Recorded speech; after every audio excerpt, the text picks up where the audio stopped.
Welcome back to my YouTube channel. Today, we are going to talk about one of the biggest questions you can possibly ask. Is morality just a matter of opinion, or are there some things that are just plain right or wrong for everyone, everywhere? It's a huge question that philosophers have wrestled with for centuries.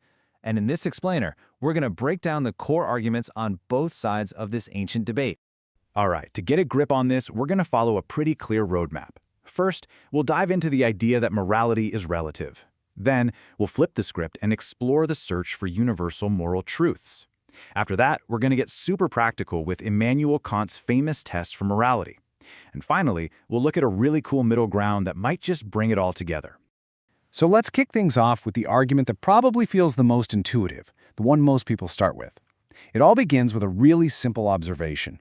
You just look around the world and you see that different cultures have wildly different ideas about what's good and what's bad. And this simple fact is the seed of a very, very powerful philosophical position. The philosopher J.L. Mackie really nailed this idea down. He pointed out that, it's not just that societies disagree on little things, they disagree on some really fundamental moral issues. But here's the kicker. The conclusion he draws is that the best explanation for all this disagreement isn't that some cultures are right and others are just clueless. No, he says, the simpler explanation is that there is no single objective moral truth out there to be found in the first place. And that leads us straight into the concept of moral relativism. So what is it? At its core, it's the idea that what is good or bad isn't some fixed property of the universe, like gravity. Instead, it's defined by a particular frame of reference, either a person or, way more commonly, a whole culture. There's just no cosmic rulebook to judge one culture's morals against another. Now, the most popular version of this idea is something called cultural relativism, and this gets really specific. It says that the word moral simply means socially approved. That's it. So if the majority in a society approves of an action, then within that society, that action is moral. End of story. It's a pretty straightforward idea, but it's also incredibly radical when you really stop and think about what that implies. Okay, here's a really important distinction that gets people tangled up all the time. Cultural relativism, like we just saw, ties morality to the group, to the society. But there's another view called ethical subjectivism, which takes it one step further and says morality is actually based on an individual's personal feelings. So in that view, when I say stealing is wrong, I'm really just saying I don't like stealing. They're related for sure, but we're going to stick with the more common cultural version for now. So what's the big deal? Why do people find relativism so appealing? Well, it's got some big things going for it. It seems to promote tolerance, right? It stops us from just assuming our way is the only right way. But it has some pretty serious logical problems too. I mean, if morality is just whatever your society approves of, then you can't ever logically criticize your own culture's norms. There's just no basis for it. And this leads to the biggest logical trap of all.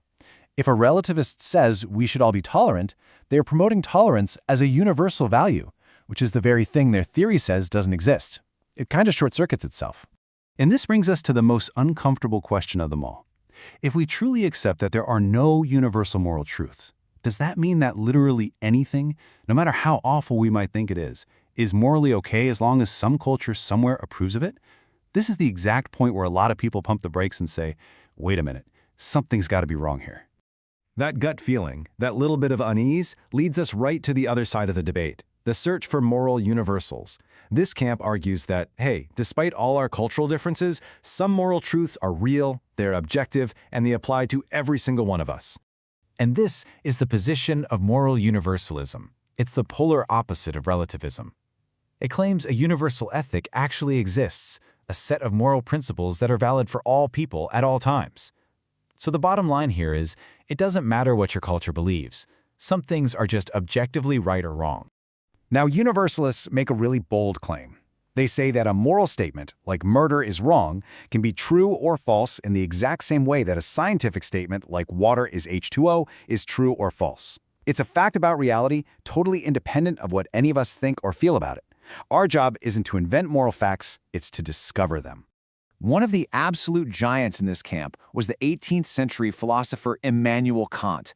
He wanted to ground morality in something solid, something undeniable, pure reason. And this quote right here, this is the very heart of his entire project. He believed we could use pure logic to figure out a supreme principle of morality that would apply to everyone. So how in the world did Kant think we could use just reason to find these universal morals? Well, he developed this famous framework for it, a kind of logical test for any action you might take. And honestly, it's one of the most powerful ideas in the history of ethics. He called it the categorical imperative. That sounds complicated, but it's not.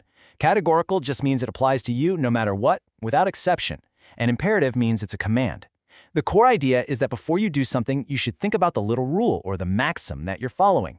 And then you ask yourself a simple question. Could I rationally want everyone in the world to follow this same rule all the time?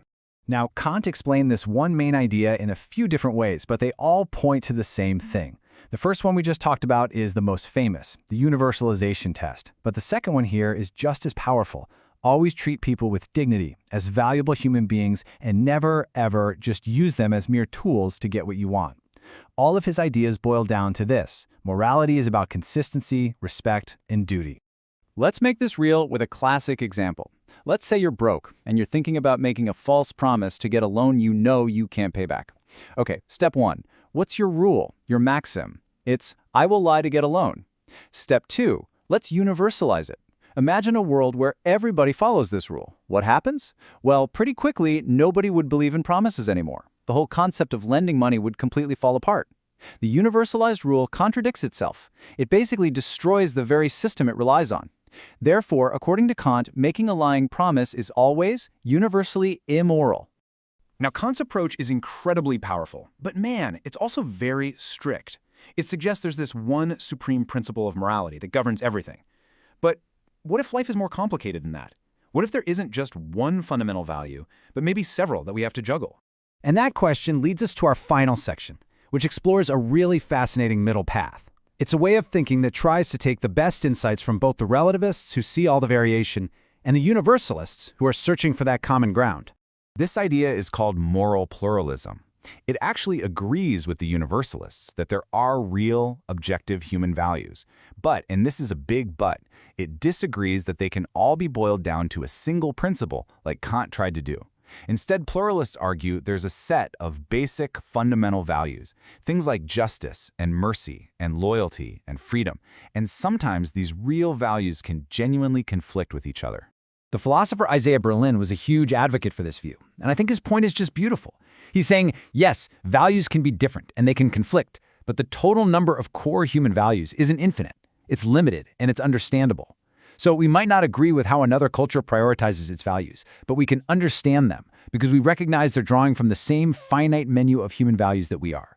And that shared menu is what makes human understanding possible across all our differences. What's really cool is that modern psychology actually seems to support this philosophical idea. The psychologist Jonathan Haidt offers this fantastic analogy. Think of morality like its taste. Our tongues have just a few universal taste receptors, sweet, sour, salty, bitter, umami. From those few basic building blocks, cultures around the world create an endless variety of cuisines. Haidt argues morality is exactly the same. We have a few universal psychological foundations, and different cultures create their own unique moral cuisines by emphasizing some of those foundations over others. Isn't that a brilliant way to picture it? And hey, this isn't just a fun theory, there's real data. A huge Oxford University study back in 2019 analyzed data from 60 totally different societies all over the world. And what did they find? They found that these 7 rules were universally seen as moral. They're all basic rules of cooperation. Help your family, help your team, return favors, be brave, be fair. These seem to be the fundamental building blocks, the common grammar of human morality that you can find absolutely everywhere. And this brings us to a final, pretty provocative thought. If modern research is right, and we all really do share a set of universal moral foundations, then maybe our endless arguments about morality aren't really about right versus wrong in some absolute sense. Maybe what we're really arguing about is which of our shared values we should prioritize in any given situation. It doesn't solve the debate, but it completely reframes the question, doesn't it? Thanks for watching my video. If you liked it and learned something and you want to share your own opinion or experience, definitely comment down below. I would love to see your thoughts. And of course, subscribe to my channel and turn on that notification bell so you get notified when I upload more videos just like this one. Have a good day. Bye.